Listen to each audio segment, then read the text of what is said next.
So next experiment you're going to see regarding the load test on DC shunt motor. So this is the nameplate details of DC shunt motor. We're going to see 230 volt, 11 amperes, 1500 RPM. This is the nameplate details of the given DC shunt motor. 11 amps, 230 volt, 1000 RPM. You can able to look into the nameplate details given on the machine itself. So whatever is being given on the machine will be displayed in the board. So you can able to watch very clearly. So 11 amps, 230 volt and 1000 RPM rating is being displayed. 230 volt you can able to see RPM 1500 and current is 11 amps. Output is 3 HP. All those things is very clearly visible on the given DC machine. So with this we are going to analyze the performance of the given DC motor. So load test means performance of the given DC motor. So this is the brake drum. So we have the brake drum that's been connected with the two spring balances. We have two spring balances. We can call it as S1, S2. We can able to apply the load at the brake drum. So let us come to the experiment. So we have rheostat, we have voltmeter, and we have ammeters. Two voltmeters and two ammeters, and we have the starter. The DC supply is there. Take to the circuit diagram. So this shows the circuit diagram for load test on DC shunt motor. Okay, so we have positive supply, we have fuse, we have voltmeter, we have field rheostat, we have ammeter, two ammeters, and we have armature connected with the brake drum with sports swing balances. So now we can able to note on the nameplate details what I have seen from the nameplate details: 230 volt, 11 amperes, 3 HP, and 1000 RPM is being noted. Then we can find out the fuse rating: 120 percentage of rated current, 11 amps, so 1.25 into 11. So after noting down nameplate details, fix the nameplate details and start giving connection. So from the positive end of the DC supply, give to voltmeter. So the voltmeter is being connected. Positive and negative end is being connected. So we have 0 to 300 voltmeter is being connected to negative supply.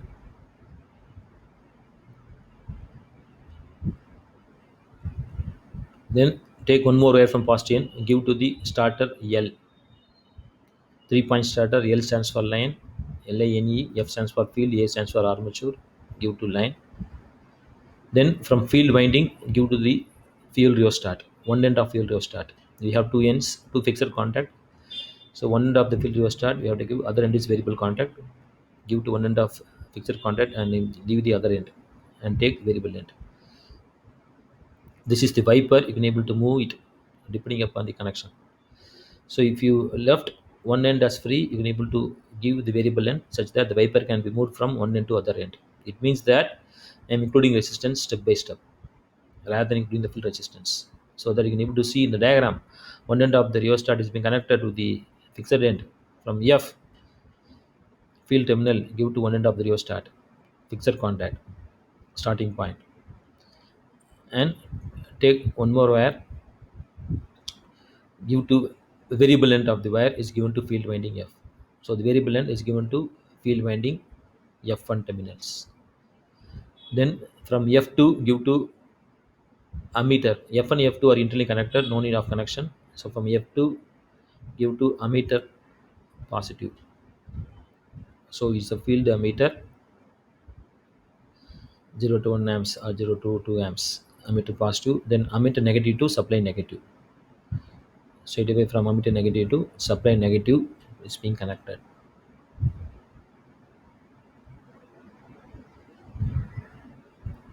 Then from 3 point starter A stands for armature, armature to ammeter positive of the other ammeter 0 to 15 amps or 0 to 20 amps depending upon the rating. You have to give from A to the next ammeter positive. So this ammeter is connected in series with the DC armature of the motor. So plus. Then from minus to A1 of DC motor. From A to supply negative. From A to directly give to supply negative. That's all. Almost the connections has been completed.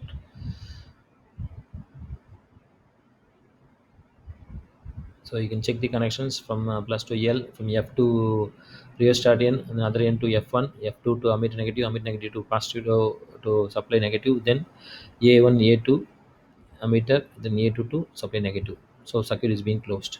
So you can check the readings and check the manipulations. So 200 volt, we have 230 volt input. So you are choosing 0 to 300 volt moving coil voltmeter. So 0 to 300 moving coil voltmeter. Since supply voltage is 230 volt DC, DC, you are choosing it. MEMC stands for moving coil. Then resistance, field resistance is 400 ohms, 1.5 amps. Because field current is minimum, resistance should be maximum. And field current is also minimum, so you're going to have 0 to 2 amps. So field is stationary, it won't rotate, so it's going to have only minimum amount of current, maximum range of 2 amps only. So 0 to 2 amps moving coil you're going to use. And armature is rotating part, so we have maximum current, so you're going to have 0 to 20 amps, because 15 amps is the rated current we have seen. So you have to put more than 15 amps, so it will be 0 to 20 amps.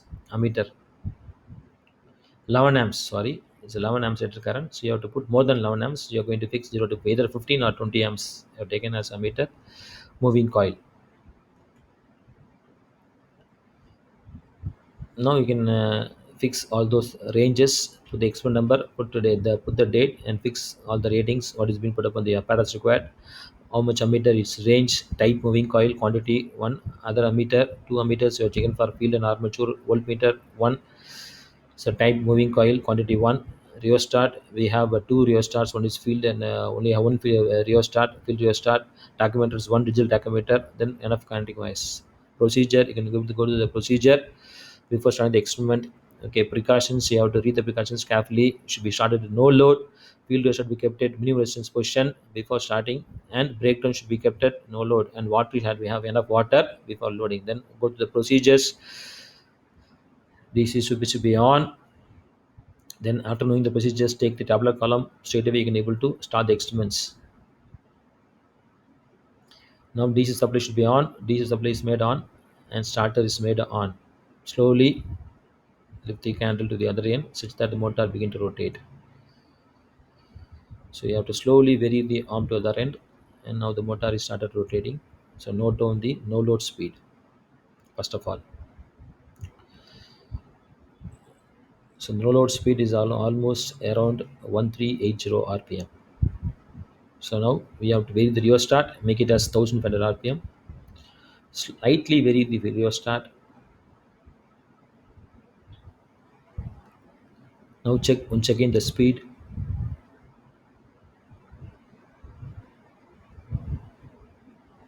It's very close to 1500. Now we can able to see 1471 rpm.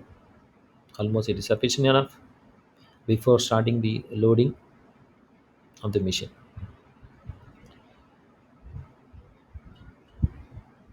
Now it is almost 1500.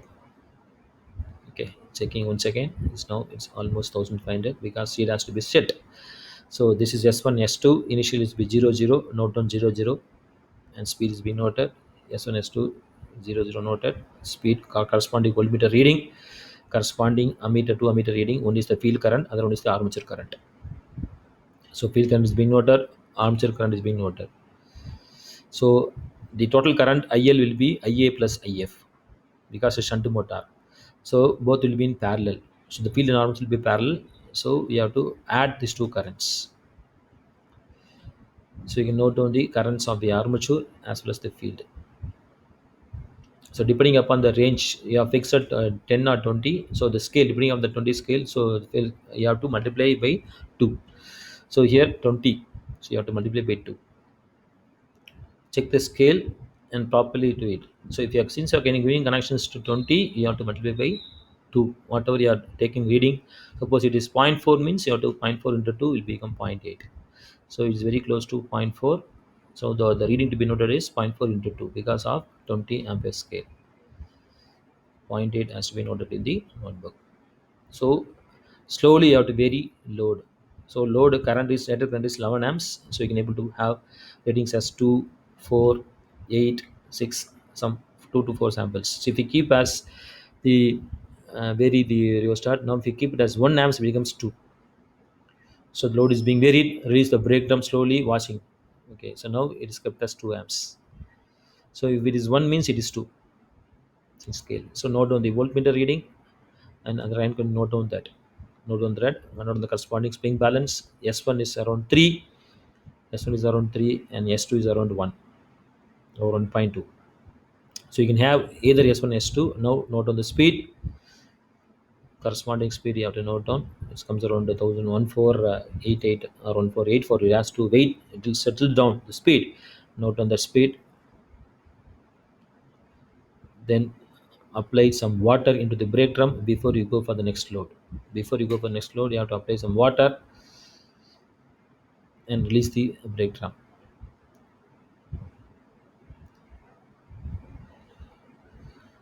So this is S1, that is S2.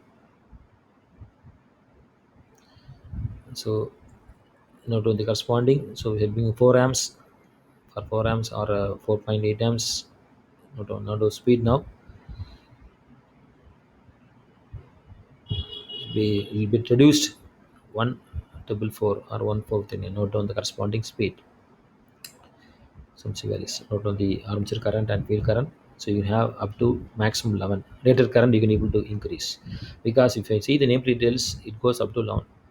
So finally we have some current. So you can able to see the range in speed variations. So from 1500 it goes to 1300. Hence you can say that it's a constant speed, constant flux measure. So speed is not varied widely. So after calculating this, go to the other manual calculations determining the torque and draw the performance characteristics, mechanical characteristics, speed versus torque. Now unload it. So before switching off, you have to unload wing to zero position, then switch off the DC supply. Automatically the start will be released. Then do the calculations. So calculations parts are so simple. So torque, measure the brake drum first of all.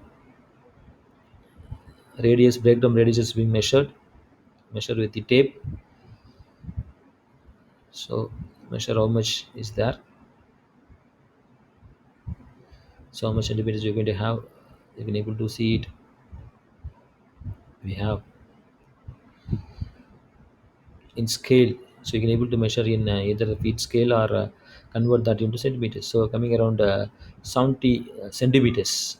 So you have to convert into equivalent radius. So radius equal to circumference by 2 pi. So circumference equal to 2 pi r. So from that you can able to calculate into equivalent meters into centimeters. So torque is S1 minus S2 into r into 9.81. So S1 S2 is the spring balance difference, 9.81 is the acceleration to gravity, r is the radius of the brake drum.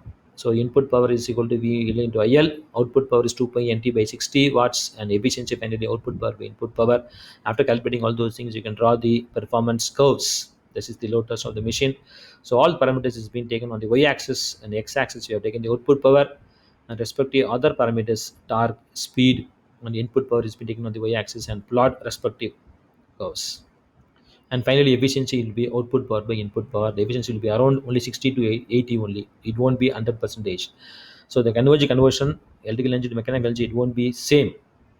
It will be only less, because due to the rotation losses, we have losses in the machine, windings, copper loss, all those things will be going as heat. So the actual energy performance will be around only 70%, 70 percentage of the machine. So this will be the load test of the DC motor. Thank you.